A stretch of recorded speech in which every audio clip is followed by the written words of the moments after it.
E aí pessoal, tudo bem? Eu sou o Edu, e se você ainda não me conhece, seja muito bem-vindo ao canal Estante do Edu. Hoje eu resolvi trazer para vocês um vídeo comparativo entre obras. As obras são O Senhor dos Anéis e O Nome do Vento. O Senhor dos Anéis escrito pelo Tolkien e O Nome do Vento escrito pelo Patrick Rothfuss. Especificamente, eu vim trazer um comparativo entre o que o Patrick montou no livro dele, tendo embasamento no livro do Tolkien. Para quem não sabe, o Tolkien é considerado o pai da fantasia moderna, né? Então ele que criou todo o universo ali de elfos, orcs, e a galera começou a criar histórias adaptando isso. Então ele foi o que deu o gatilho e deu as ideias pra galera começar a construir suas novas obras, né? E a gente tem um item bem interessante aqui que no Nome do Vento é retratado, que é a capa que o Kvold ganha lá no mundo dos Fey, lá no mundo dos Encantados, quando ele encontra a Feluriana. A Feluriana dá pra ele uma capa chamada Shade, ou Shaed, que significa sombra. Tenho quase certeza que o Patrick se baseou no livro do Tolkien pra montar essa Shade ali pra história dele. Então eu resolvi trazer pra vocês esse comparativo, mostrar como que na obra do Tolkien, mostrar a genialidade do Patrick, que foi aperfeiçoar isso pra obra dele de uma forma muito criativa, muito épica, assim, sabe? Essa capa élfica que aparece no livro do Tolkien, ela é demonstrada pra gente quando a Sociedade do Anel entra lá em Lothlórien e tudo mais. Eles saem de lá pra continuar a caminhada deles. E a hora que eles vão sair, a Galadriel manda os elfos lá levar algumas comidas e alguns itens pra eles. E dentro desses itens, ela pede também pra eles entregarem uma capa élfica. Na real, ele fala um capuz e um manto. E como que ele é apresentado pra nós? Eu vou ler pra vocês esse trecho. Lá na obra é escrito assim: em seguida, os elfos desembrulharam e deram a cada membro da comitiva as roupas que haviam trazido. Para cada um, haviam providenciado um capuz e um manto, feitos de acordo com seu tamanho, do material sedoso, leve, mas quente, que os Galadrim teciam. Era difícil dizer de que cor eram, pareciam cinzentos, de tom de crepúsculo sob as árvores. Essa parte é bem interessante, ó, de tom de crepúsculo sob as árvores. E, no entanto, quando se moviam ou eram postos em outra luz, eram verdes como folhas à sombra, ou pardos como campos não cultivados à noite, de prata sombreada como água sob as estrelas. Cada manto era preso ao pescoço, com um broche semelhante a uma folha verde de veios prateados. Aí o Pippin pergunta ainda: estes são mantos mágicos? Aí os elfos dizem: não sei o que queres dizer com isso, respondeu o líder dos elfos. São belas vestes e o tecido é bom, pois foi feito nesta terra, certamente são roupas élficas. Se é isso que queres dizer, folha e ramo, água e pedra possuem o tom e a beleza de todas essas coisas na penumbra de Lórien, que amamos.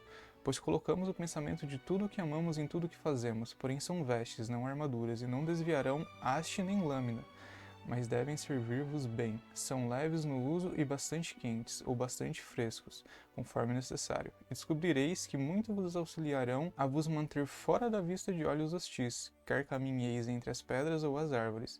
Estais deveras em alta conta com a senhora, pois ela própria e suas donzelas teceram esse material, e nunca antes vestimos estrangeiros nos trajes de nosso próprio povo. Então esse aqui é a capa élfica que o Tolkien apresenta para nós, que os elfos dão lá para a comitiva da Sociedade do Anel usar. Então eles têm esse capuz que mantém eles escondidos, mas não é uma armadura, não protege eles de lâmina. Se a gente vê lá na obra do Patrick, ele pegou essa mesma ideia e adaptou de uma forma bem semelhante, mas de uma forma bem mais geniosa, tá? Que eu vou mostrar agora para vocês. Então, como que o Patrick trouxe isso para a obra dele?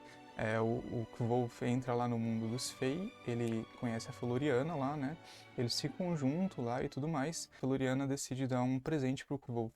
E ela diz pra ele que ele é um andarilho noturno, tem que ser silencioso. Então ela não vai dar uma armadura pra ele, mas sim algo que esconda ele e faça com que ele não seja visto e ande nas sombras, digamos assim, né? Então o que ela faz? Ela leva o Kvolf lá pra dentro da floresta, lá no mundo feio, lá no mundo encantado. Eles vão indo cada vez a mais floresta dentro, lá no mundo dela. E conforme eles vão encaminhando para dentro da floresta, vai ficando tudo mais escuro, cada vez mais um breu assim que eles não enxergam mais nada.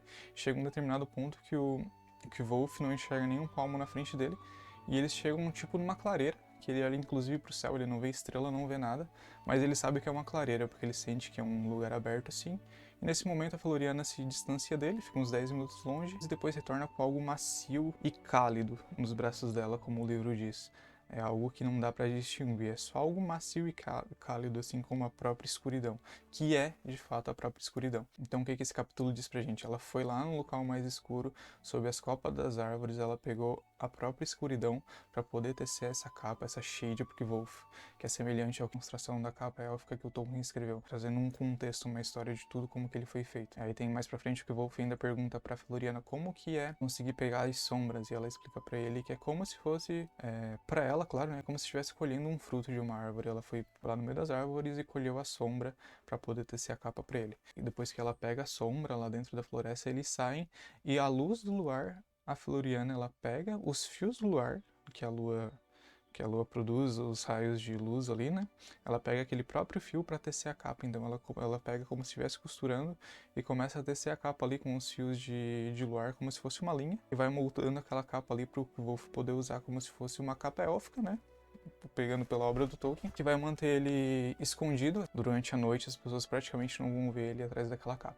Aí essa capa deixa ele praticamente invisível. Tem até inclusive uma cena mais à frente em que a gente vê o uso dessa capa. Que o Wolf tá andando lá pela floresta, ele encontra uma trupe e ele acaba escondido entre as árvores com a capa. E em um momento ele aborda eles ali, eles perguntam como que ele tá ali, que passou pelo sentinela e eles não viram ele, justamente porque ele tava usando a capa. E lá na obra do Tolkien a gente tem uma cena semelhante, só que lá na obra do Tolkien era durante o dia. O Aragorn, e o Gimli e o Legolas estavam usando a capa, eles ficaram sentados no chão, enquanto a cavalaria de Rohan passava e eles simplesmente não viram eles. Os cavaleiros levantavam no cavalo, olhavam de um lado pro outro, passaram por eles e não viram eles ali sentados no chão, porque a capa tava meio que camuflando eles. Daí o Aragorn dá um grito pra eles, pra chamar a atenção deles, e eles até perguntam assim pra ele, ó: "E é também estranha a tua veste. Brotastes da relva? Como escapastes da nossa visão? Sois gentes élfica?" Então aquela capa élfica ali deu uma certa camuflagem pra ele, né? Aí lá na obra do Tolkien a capa ela se adapta conforme a claridade. É como se fosse um camaleão, né? Conforme a relva, a selva.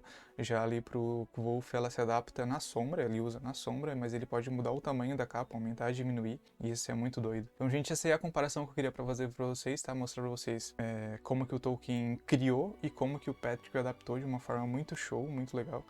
Inclusive, quem não conhece ainda a obra do Patrick, recomendo ir lá ler porque é maravilhosa. É uma alta fantasia muito, muito criativa e muito cheia de mistério. Então, gente, esse é o vídeo. Espero que vocês tenham curtido. Se vocês curtiram, deixa like, comenta, compartilha. E até o vídeo da semana que vem. Valeu e falou!